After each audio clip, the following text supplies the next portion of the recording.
I'll introduce you Okay. and then we'll get that on tape.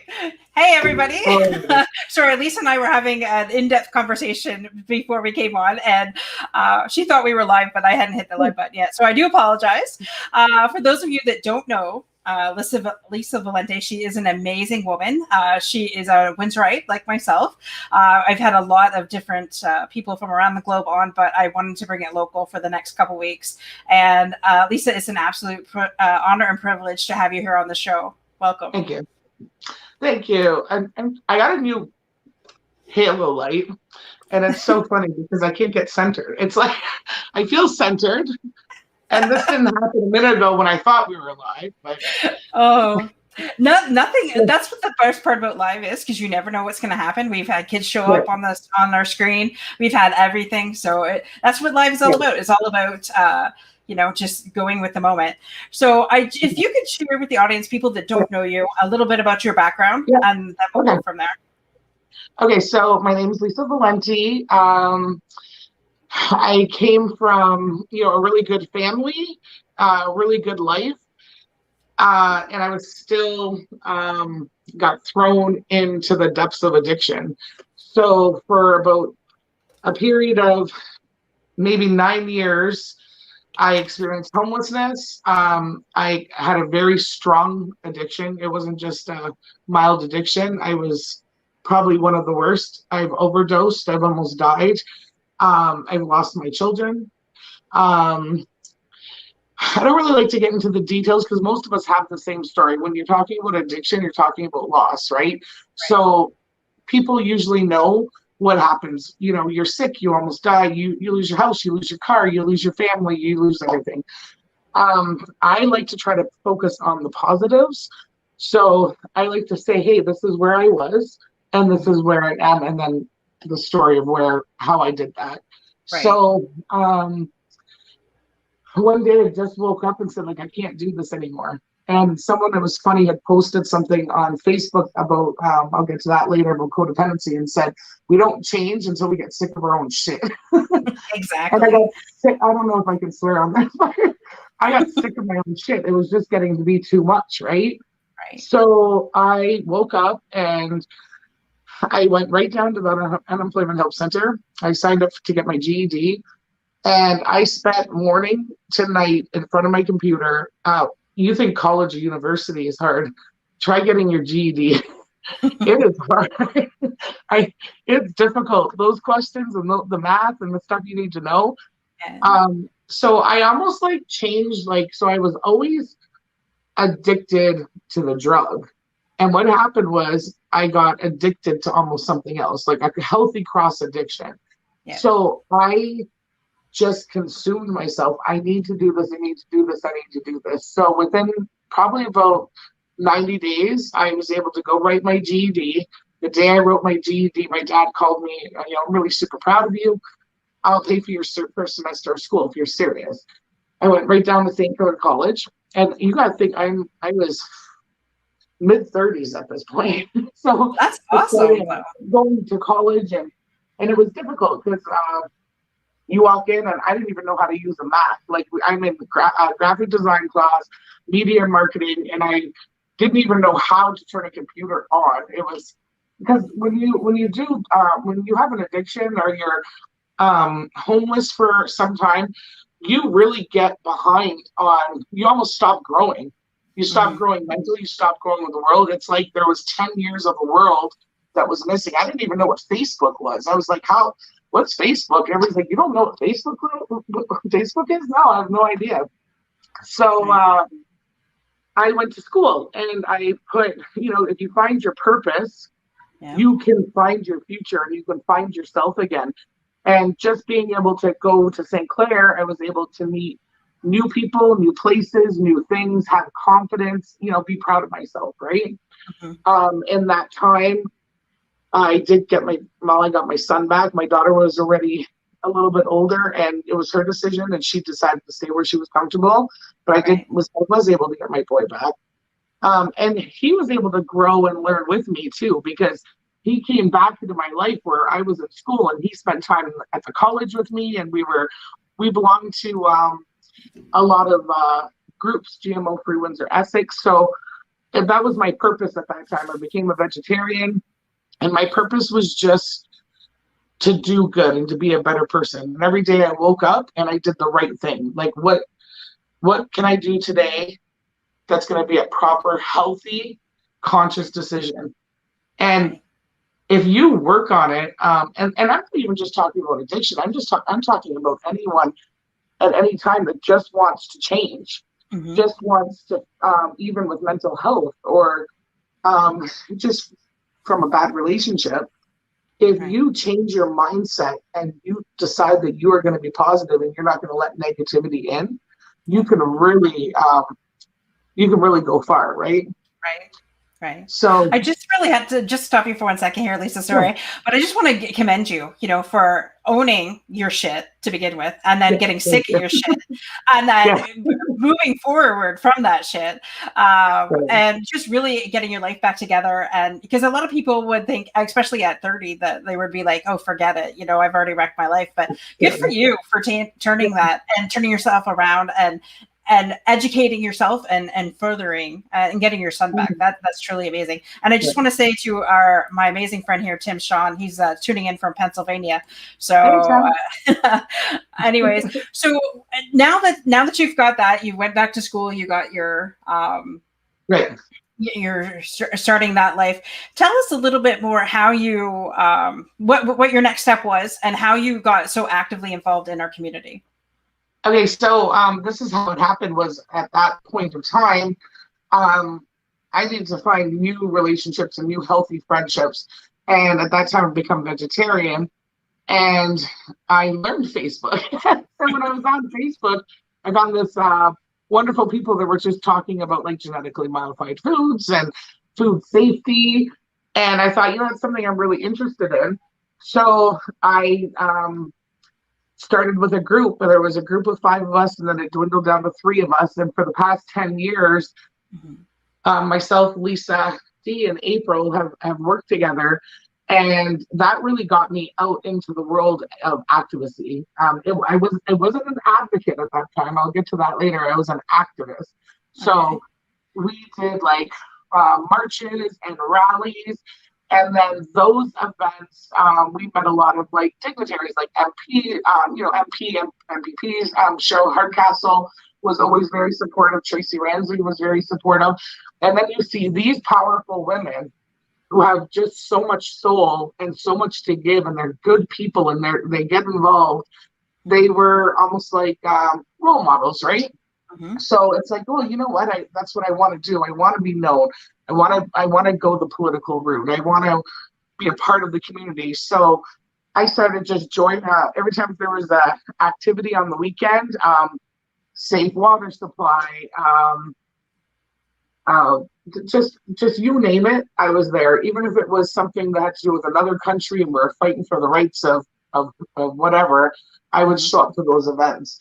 So I started to grow um, a lot of connections, and these were good, positive, quality connections, right? So, Mhm. um, and then with all of that, we started doing our fundraisers. And when we do our fundraisers, we were collecting food.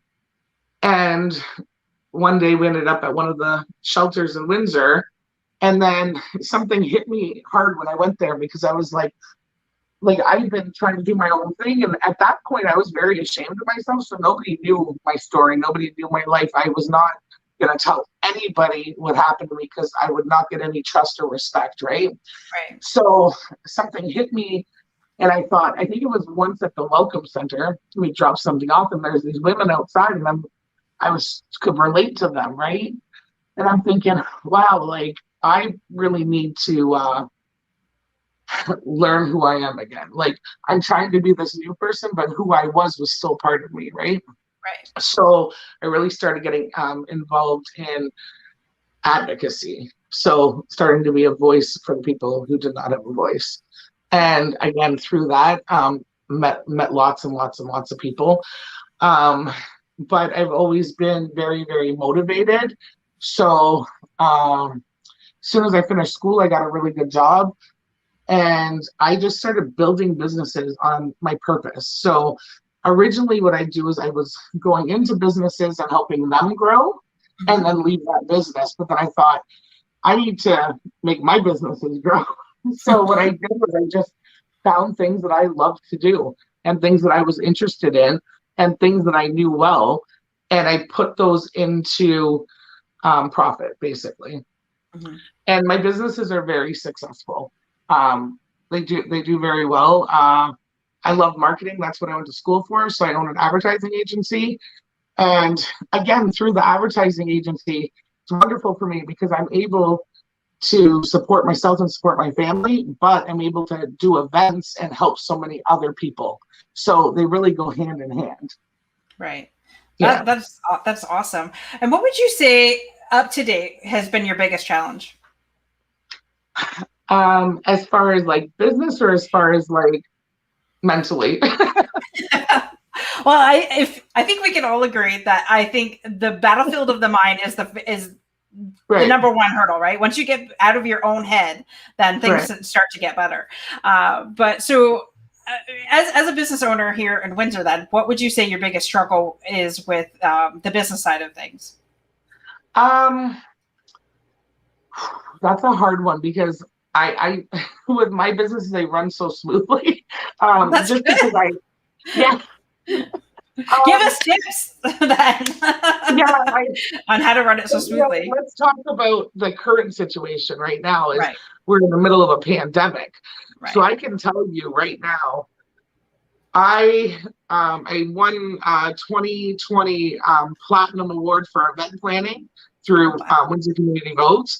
And I am known for doing events. So not only do I help my own business, I help other businesses. So I would rent a large space, usually at the WFCU, and we'd have 60 to 80 vendors, and we would do themes. So like, for example, Christmas, even the kids could come, they could have fun. We'd have Easter egg hunts, and everybody was able to get their businesses out there. And now the pandemic hit, I cannot do an event. So when you talk about mental health and struggle in business, it's both. Like, I feel lost right now. That's what I love to do, and it's been taken away from me. It's also been a huge financial hit for me as well, but not only for me, for all of our businesses that we work with, right? Because there's been at least, we'd have 6 shows a year, and that's 6 shows that we were unable to have. And trying to do that online is not as easy because there's so much competition online and people are just scrolling. It's that face-to-face connection, right? So, I even said the other day, I said, like, I think I'm starting to really feel it. Like, I'm missing the people, I'm missing the connections, I'm missing the networking. We used to have networking meetings at my restaurant that I sold. So everybody would just come and exchange business cards, share an appetizer. I'm all about connecting people. I just feel if you are connected and you are true to yourself, but you're true to your competitors and you're true to your, the businesses around you, you can be so successful. Like, you could sell something and I could sell something the exact same, but you may have better rapport with somebody than I do. Let's all work together. Like, it's all about connection with me. Exactly. And so would you say with the pandemic then, I've heard a couple different numbers for the homelessness, how it was before the pandemic versus now. I've heard that it has definitely doubled here in Windsor. Would you say that is an accurate count? Or I know that you've been one of the people pivotal in trying to get a lot of people help with getting an apartment or something like that. But what would you say our situation here is in Windsor with the homelessness right now? Well, there's 2 things. Like, when we're talking about homelessness, there's a lot of people, there's people that are homeless that are living in shelter, but there's also people that are in transition or essentially homeless because they can't find affordable housing, right? So I can speak to the overdose rate right now is high. We're in a state of emergency. Windsor Health Unit has released numerous statements saying the stats are high right now. They're a lot higher than they were last year. And then when we talk about homelessness, what we're having is, for example, I got 3 calls this week. Lisa, I don't have anywhere to go. I'm staying with my grandmother right now, or my aunt, or my uncle. They don't want to go to the mission. They actually, Right. have a place, like they want an apartment, and they cannot find an apartment. So I have spent day in and day out on Kijiji. Like a one bedroom apartment could be like $1,200. Yeah. So even if you're working a full time job, and you're making $2,000 a month, or even $2,500 a month, if you've got to pay $1,200 for your rent, and then your gas and your hydro, there's not a lot of money left over. So Right. it's really hard. Like, I don't know if I really think you should have like a rental cap, or if you're not going to do a rental cap, then I think that our services need to be, the checks need to go up. They Yes. do. Like, Or if some you kind are, of supplement.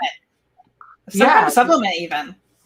well, You yeah, know? and then they're talking about like the CERB. I don't know. I don't want anyone to quote me on this, but I was reading an article yesterday saying that the CERB's supposed to go down from 500 a week to 300 a week. Oh my gosh. That's something just to look into. Like I said, I don't have all the details, but people should look into that, because that could be a difference of, what, two, four, six, $800 a month, right? I think it's Mhm. supposed to go down to 1,200.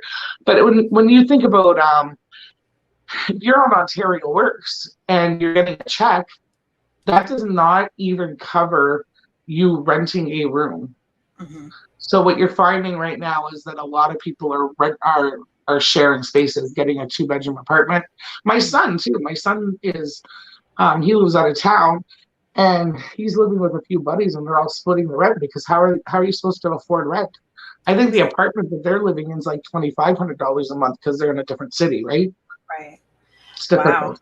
I Yeah, couldn't imagine. I know when we bought this home in last April, when we were paying yeah, like $1,200 for a 2 bedroom in Tecumseh, and and we were blessed. I mean, we had utilities included, but we still had to pay for storage space. You still had to pay for your park. yeah. Each of us had to pay $20 a month for our parking each, Oh gosh.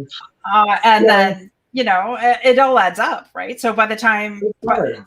for us back when before the pandemic, it was cheaper to buy than to rent, and now, like you said, an average 1 bedroom home or bedroom apartment is like $1,200. That's just insane. It's ridiculous. I had this young girl come to me this week, and her and her boyfriend are looking for a place, and I felt so bad because her mother actually had just passed away about a month ago, and Mm. she's only 18, and she's staying with her grandmother, who can't have someone stay with her because she is in Windsor housing, and they have Right. rules, right? So she can't lose her spot in Windsor housing. Right. And how discouraging is that, to tell her, well, we can't find you a place on your budget, right? Um, if you're looking for a 1 bedroom house or apartment, this is how much it's going to cost you. And she was like, I can't afford it. So then I called to reach out to her again yesterday, and she said, I've got to go back home. So now she has to go back to a situation that's not ideal, Hmm. all because she wanted to do all the right things, and she wants to move forward, and she wants to go to school, and she wants to do everything that she needs to do. Hmm. But her opportunities just went because of the rental market. Right. So it's sad. That and then it's just sad, like, and with so many people losing their businesses and their jobs through this pandemic, how are they supposed to pay rent? Like, Yeah. $1,200 on serve is not gonna No, cut it. no. um, and I my husband and I are truly blessed. Like, we've been working straight through this, so that has been a blessing. Right. But for those of people that have not had that opportunity, that's Mhm. really, or not taking the opportunity, because there are different things out there that you can get into. Like you said, you own several businesses, and Yeah, I've in this time I've been an author and a life coach, so I get it. You keep going yeah. where the things are, right. So before we went live, we were talking about codependency. Codependency. Yes, codependency. Lisa has done an amazing job. She spent a couple days. I'll let her tell it. But I had asked her. I have a family member that has been on the street several times. We get them cleaned up, and they keep going back, and it's just. And I was asked this question: when is enough enough? Like, when are you going to quit? I mean, there's several times that this person tried to take their life. When is, as a mom or as an aunt or a cousin, when do you say enough is enough? Or do you ever say that? Because I know it's hard. I know when somebody's, I promise I'll do better this time, you Yes. want to believe them, but like, how many times does a person have to hit rock bottom before bottom's enough? See, I don't believe in rock bottom. I've never believed in rock bottom. I just, like I said, I believe that you get to a certain point where you just can't do it anymore, right? Right. I don't believe in letting people hit rock bottom. It's just my opinion, and people have, well, I'll get to that. People have different opinions. Mm-hmm. I do believe that you should love someone, you should care for them, but with boundaries. So, when we were talking about enabling, a lot of people got codependency. We're talking about money. Well, I'm not going to give them money. I'm not going to do this. I'm not going to do that. Then you would have someone else jump on and go, well, you know what? If my child needs groceries, I'm going to pay for their groceries. But then another mother would say, I'm not freeing up her money. But at the end of the day, they're going to spend their money on what they want to spend their money on, right? When I was talking about codependency, what I was talking about is how that it negatively impacts your life. I actually had someone in my life that I love very, very much. And he consistently took up every single vibe in my body, every minute, every emotion. I was worried all the time, but everything was my fault. Everything was my fault. Every time they were out and they got into some kind of trouble, if the phone calls came to me, I need money. I need to clean up my mess. I need you to call here. I need you to call there. Just not making appointments, and it was like constantly like stepping in and having to clean up their mess every day. And then when they were around, they were so miserable that I didn't get anything done. If I had to start working at 9 a.m, this person would consume me the whole day. It'd be like 5 p.m. It'd be like, I didn't get anything done today. I've been dealing with this. Like, this is too much. So what I'm saying is you need to let people go, and you need to love them, and you need to be there for them. My phone's open. You can call me. If you need resources, of course, I'll give you resources, but I tried to keep the conversation to, instead of saying to them, like, what are you doing today? And where are you going? And you have to do this, and you have to do this. And instead, I stopped doing that. It was, so how was your day today? What are you doing today? Kept it to everyday life where I wasn't overstepping. And then what they did was they ended up having to do things on their own to learn and to grow, had to make their own appointments. And with me and you, we think, well, it's not a big deal, it's just make an appointment. We make appointments every day. There's some people, when you're at a certain point in your life, just getting up and picking up the phone to make an appointment is very difficult. But it's something you have to do for yourself. If you need a ride, I mean, they don't have a car, so they have to go to the doctor, they have to go to methadone, or they have to go to the clinic. I have to drive them. Well, no. I took a bus. You took a bus. We've all taken a bus. Like, we need people to start working their way up. And that's what I did. Like, I'm going to tell you, my parents enabled me. My mother, she paid my rent. She paid for everything for me. My mother, I was fully funded when I was in active addiction, fully funded. And it wasn't until she actually started to run out of money. Like, she had taken her savings and she had given everything to me, right? So finally she was like, you know what, I can't help you anymore. When I did recover, she did give me a car, which she shouldn't have. She shouldn't have given me a car. I should have been taking the bus. But in that time period, my car ended up breaking down anyways. So I remember getting on a bike and putting my son on the double riding with him. He was in grade 5 with our laundry bag on top of the handlebars, and we would have to drive to the laundromat on a bike. And we used to have to walk him 30 minutes to school, and we used to take us an hour and a half to go see a movie because we'd have to jump on 2 buses, and we'd roll our pennies and our quarters and our nickels just so that we could get popcorn. And that's when you go, I don't want to do this anymore. Maybe I need to save up. So I was like, okay, the whole admit, like the midst of addiction, I'd lost my license. And I didn't even never even made the call to even realize how easy it was to get my license back. I called, said, I think I need to get a license. And they said, you already have a license. You just let it go for so long. So all you have to do is actually come in, rewrite the test, and do the driving thing. Like, you don't even have to wait 3 months or whatever. We could do it all in a day. So I was like, okay, perfect. So I went in the morning and I wrote my test. And then after I got that, the next morning I went and did my driving test. And the next day I went and got my full license. But it was that easy. Then it was like, okay, now I need to get a vehicle because I was working 4 jobs. So I was actually taking a bus downtown Windsor to go to school, taking a bus to come to East to go to my first job, Google to go to my second job, and then I was doing midnight shift at another place on the weekends. So that was about 5 hours of busing a day. It was a lot of busing.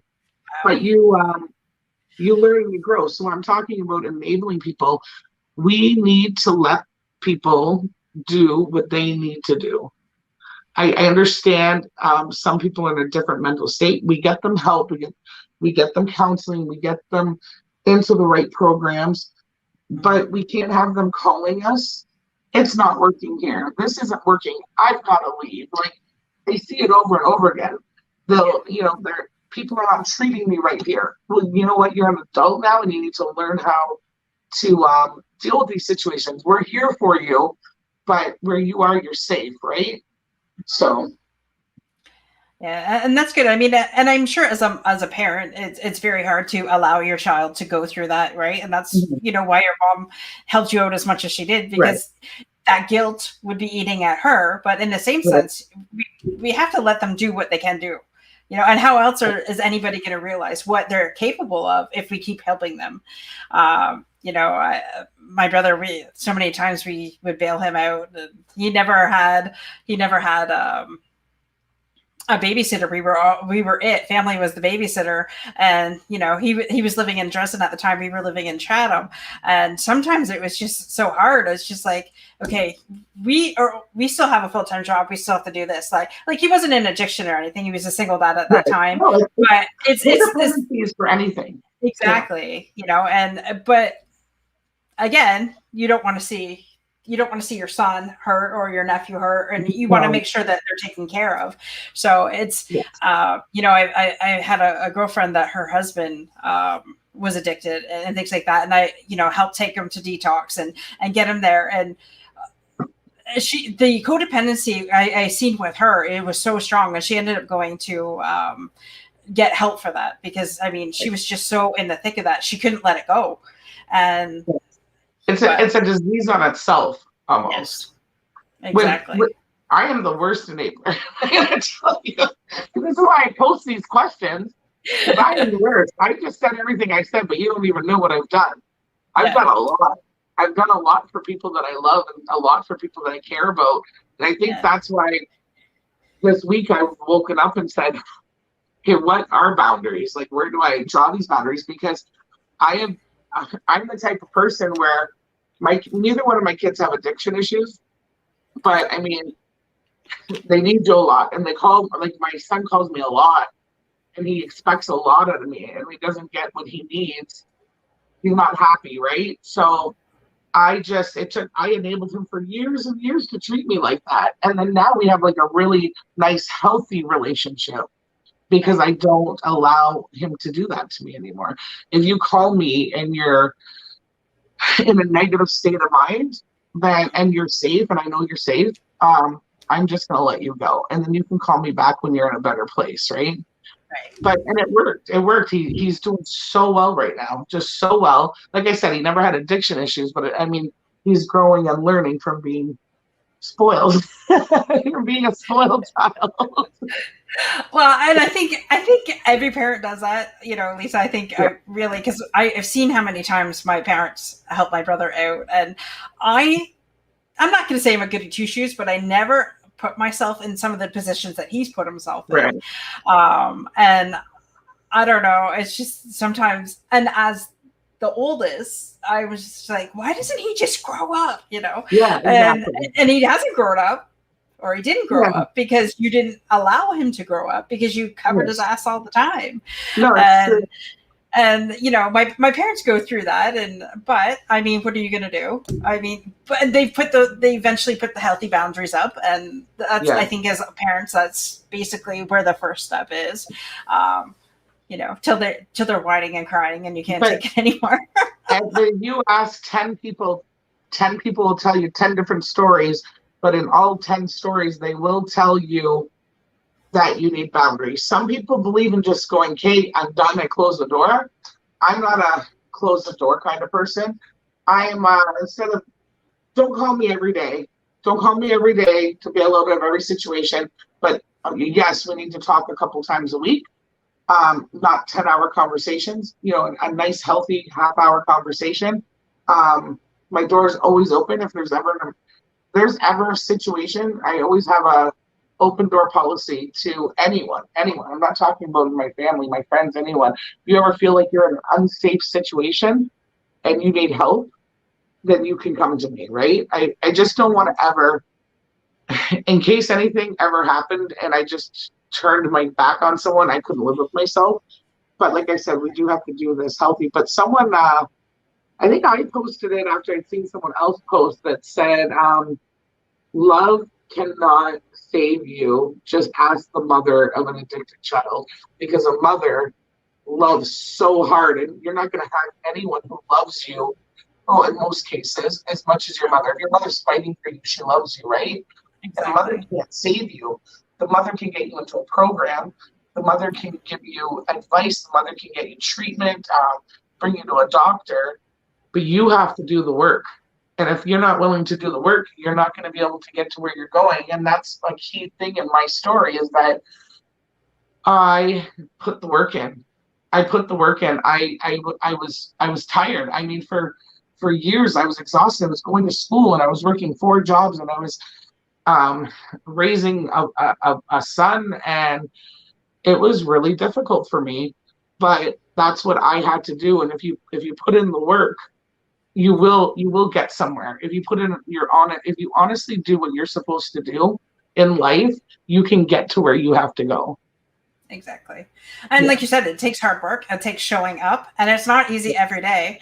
And Yeah. I find surrounding yourself with people, positive minded people, Right. people that are going to lift you up and not tear you down, is Right. definitely the key to success Yeah. as well, for And sure. my household is, we always joke about my household because everyone sets the bar so high here. So it's like, you can wake up and say, oh, I'm not feeling well right now. Okay, well, go get a glass of water, go put some water on your face, get dressed, take a shower, you feel better. Come on, let's go. And it's like, well, no, like, I actually think I might have the flu, right? And they're like, you're fine. Just, it's only a couple hours. Just go do what you need to do. You'll Yep. be okay. So no one's ever been allowed to have excuses here. But I love it's that. sometimes on one side I always go, okay, someone give me a break. Like, I actually just want to, or even if I'm not sick, some days I just want to go, oh, I just want to do nothing. Like, can I just do nothing today? And you just can't get away with that here. but but I try sometimes. I hear you. I tried to just not do anything today and just be Right. with my family. And that was very hard for me because I'm thinking, how much Mhm. work I have to do? Yeah.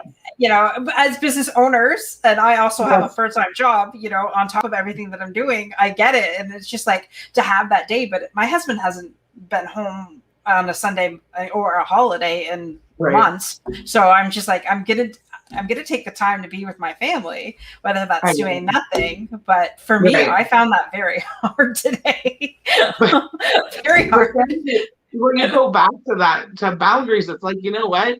You need to set your own, you have to find a balance. Like, maybe we Yeah. won't use the word boundaries, but you do have to set a balance. Like, there was one point last year where I couldn't find a balance, and it was hard on me. I was running a restaurant that I owned, Mhm. but I wasn't finishing work until 1, 2 in the morning. Even with staff, like, you get stuck. I used to always say, don't come to the restaurant, because you walk in the front door, you're going to get stuck and you're not going to be able to leave because Yeah. something's always happening, right? It's busy. Right.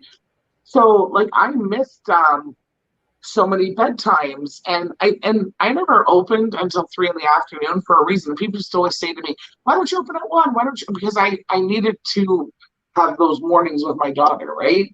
But so I had trouble, and then I was trying to run my other businesses, and I remember just coming home going like, "What am I supposed to do?" I'm like looking at my calendar, and it's like, do payroll for here, hire for here, put a purchase order here.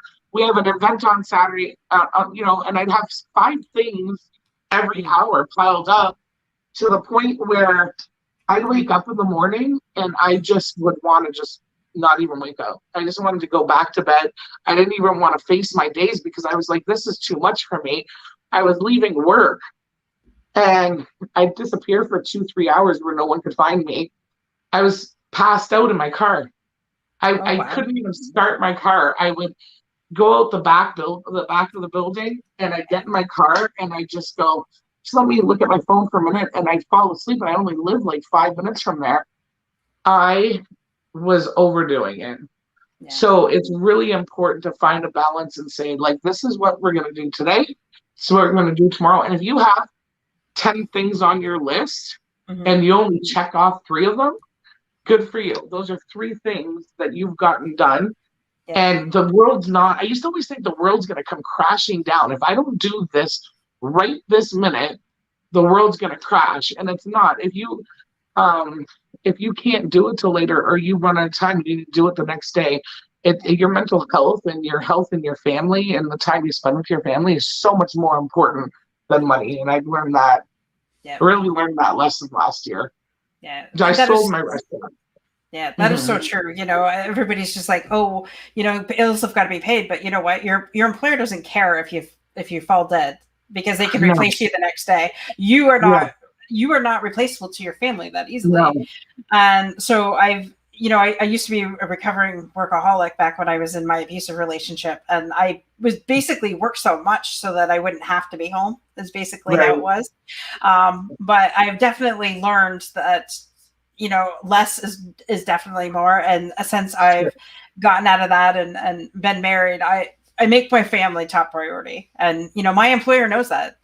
Family's first, then, the rest, I'll give you what you need and I'll make sure my work is done. But like, that definitely is a priority. And I think a lot of people should definitely make that. And I want to honor your time here because I know we've only got 7 minutes. Your daughter's coming home. So if you could leave our audience with one major tip from Lisa Valente, what would it be? From everything that you've been experienced, from addiction to being a business owner, a successful business owner, what would you like to say? Oh, I have so much to say. I'm gonna let me try to get a couple in here. All right. One, like I said earlier, honor your relationships with people. Don't sweat the small things. Like I was like that a long time ago, where little things happen, they upset me or they offended me, or I was like, oh, like this just happened or that happened. You need to just let go of things and don't take things seriously. Like sometimes what we feel is like something so big, or if somebody says something to us, we take such offense. 90% of the time, they did not even mean it that way on their end, right? So I really think that for our health, it's really important to surround yourself with good people and don't sweat the small things. Just let those little things go. I mean, pick your battles, right? In business, I think it's really, really important that, like I said, that you do what you love and you find your purpose. So whether you're working for an employer or you're working for yourself, make sure you do what you love to do. And like I said, with boundaries, if you're tired and you're not happy every day, then you shouldn't be doing what you're doing. I've known people that have worked for companies and have made a lot of money, and then one day just said, you know what, I don't want to do this anymore. And they've went off to something that paid a little less, but your happiness is so much more important, right? Yep. And something that I really would like to touch on before, I'm just looking at the time, sorry. Something that came up over and over and over this week, like I said, we were doing filming, and everyone who sat in front of that camera said, you're worth it. Like, you are worth it. You are worth it. Know your worth. Yeah. I mean, you have to start looking at yourself, and you need to start taking care of yourself, and you need to love yourself. If you want to be successful in business or in life or to help other people, you need to be able to help yourself, love yourself, right? We are all worth it. And that just kept resonating with me all week. Like, I can say it over and over again. Like, you're worth it. You're worth it. You're worth it. Yeah. I'm just reading that in the comments here. These things. Oh, I don't see them. It's over on the right-hand side. Can you see the comments on the right-hand side? We have our friend. Okay. If I knew that, I would have answered some questions. Yeah, I don't see any. Our friend Gina, she's local. Gina's local. Hi, Gina. And then Tim, we had said hi to Tim earlier. So yeah, definitely set your boundaries, know your worth. Don't sweat the small stuff. That's a good one, because that's my ongoing lesson for the last couple of days, couple of weeks. Not sweating the small stuff. Worth is power. Worth is power. It's when you know your worth, like, and that's why I think I'm successful. I just know my worth. I walked into a business meeting one day, and I know that we think it's 2021 and this doesn't happen anymore, but I walked into a business meeting with all men, powerful men sitting there, and they tried to, like, I could feel the energy in the room, like almost like what I was saying didn't matter. But guess what? Not with me. I know my worth. So I went and sat down, and when they said something, I was like, they were like, no, we're not going to. And I was like, no, like, really, this is my suggestion, and this is going to work.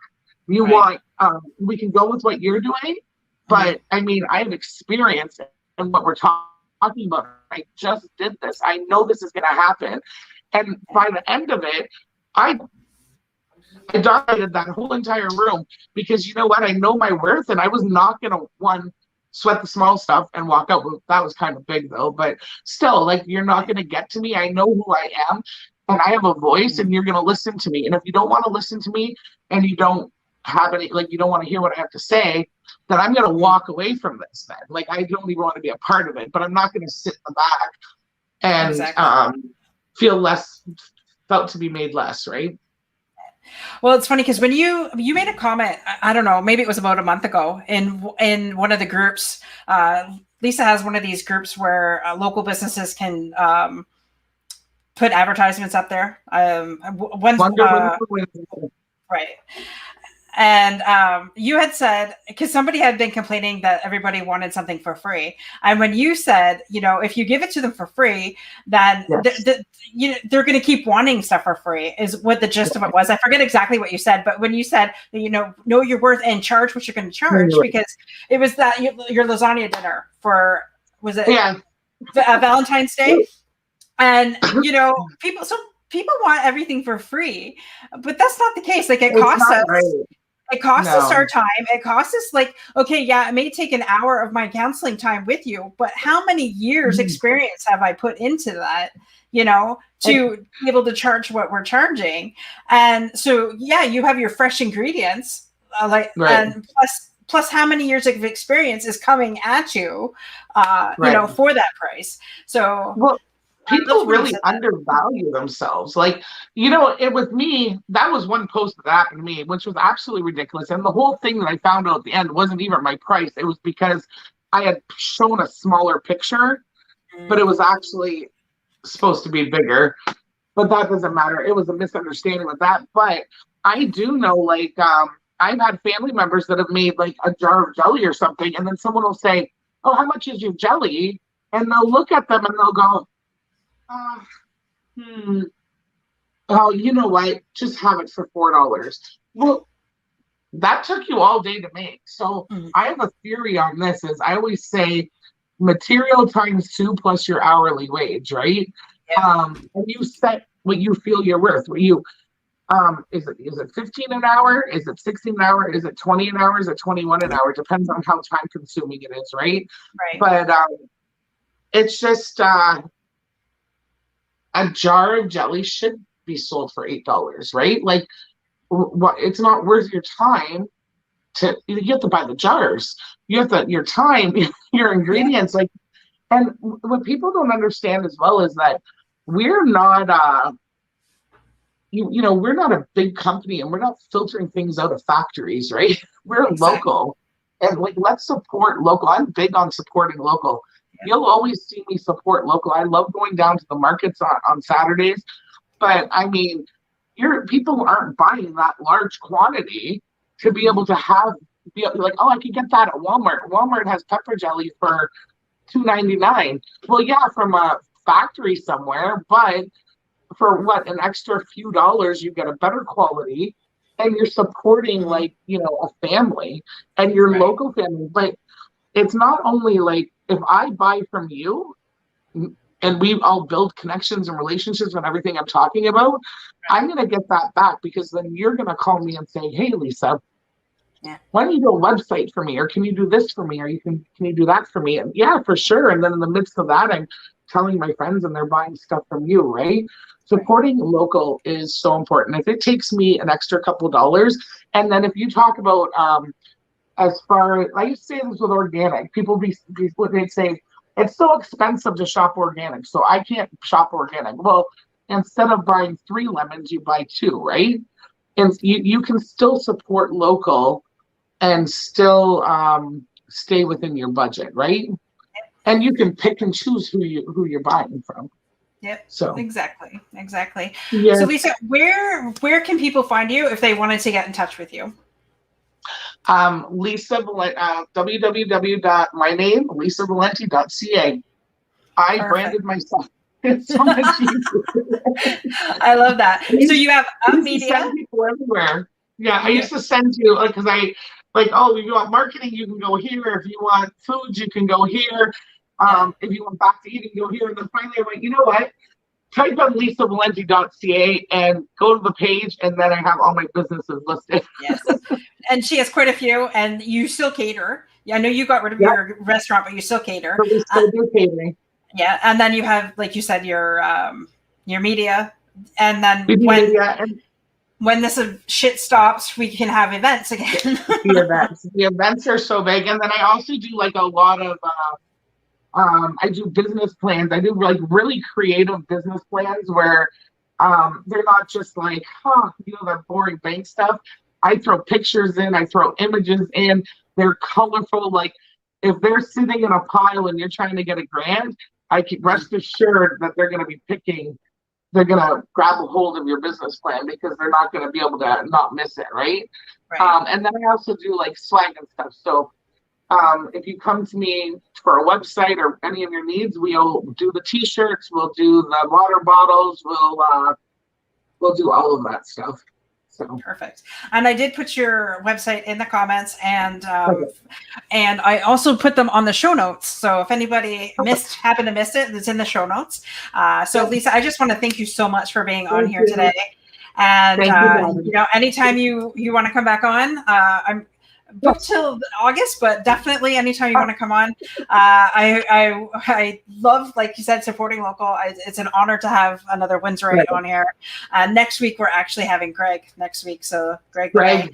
So Greg, yeah. So Greg, I know Greg really well. We ran against each other for city council. He let Greg tell you the story. We have a very good relationship. Yes. So like I said, I wanted to support my local people here, showcasing local. So so it's a pleasure to have you on here. I know your daughter is be home anytime here. So okay, come through that door. I wanted to honor that. Pose for a minute until it happens. Oh. Have a wonderful night. Thank you, everybody, for watching. We'll talk to you soon. All right. Thanks, Lisa. Okay. And I just want to thank our listeners for listening in tonight. I just appreciate you being here. Lisa is an amazing woman. She does a lot in our community, and that's why I definitely wanted to showcase Lisa. She does a lot with her homelessness. She does a lot with addictions, and she's just truly an all-around amazing woman. So we're going to cut it a little bit short here since it is a Canadian holiday. And like I said, next week we are having Greg LeMay on, another local Windsorite. And just super excited. And hopefully you all have had an amazing holiday weekend and got to spend some time with your family. And thank you so much, Miss Gina. Gina is another amazing friend of mine, and she'll be on. I think she's on sometime in July, so look forward to that. And with that, have an amazing rest of your Victoria Day Monday, and God bless you all.